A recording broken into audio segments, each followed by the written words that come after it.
My online girlfriend accidentally revealed she was in my class, and honestly, I almost stopped breathing when I realized who she was. Her username was Loon. That's all I knew for almost a year. No face, no real name, nothing. We met playing some random co-op survival game at like 2 a.m. during finals week, and somehow, she slowly became the most important person in my life. We talked every night. Gaming, music, family problems, random conversations about life at 3 a.m. She knew things about me nobody at school did, like how I secretly panicked before presentations, how I pretended to joke around whenever I was stressed, how I stayed awake listening to music whenever life felt too loud, and honestly, I think I fell for her way before I admitted it to myself. One night, I even told her I was having one of the worst anxiety spirals I'd had in months, and bro, she stayed awake with me until almost 4 a.m. just because she said, "I don't want you sitting alone with your thoughts right now." Absolute emotional damage. The weird part, at school, my real life felt completely different, especially because of this girl named Mina, quietest person in class, always sitting near the window, always reading something, barely talked to anybody, and for some reason, she acted super awkward around me. If I accidentally looked at her, she immediately looked away. If teachers paired us together, she barely spoke above a whisper. So naturally, I assumed she probably disliked me or something. Meanwhile, online, Loon was completely different. Funny, comfortable, easy to talk to. But sometimes, she'd randomly go quiet whenever I mentioned school. One time, she somehow even knew our math teacher gave surprise quizzes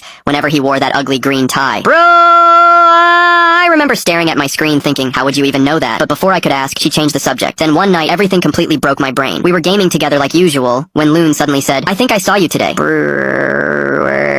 I laughed because I thought she was joking. Then she quietly added, "You wore a blue hoodie." Absolute silence. Because I had worn a blue hoodie that day. Then, before I could process anything, she disconnected. No explanation. Nothing. The next morning at school, I walked into class completely exhausted, trying to understand what happened. And bro, that's when I noticed Mina sitting near the window, wearing the exact necklace Loon once showed me during a late-night call. My entire body genuinely froze. Then Mina looked up at me for 1 second and instantly panicked, like real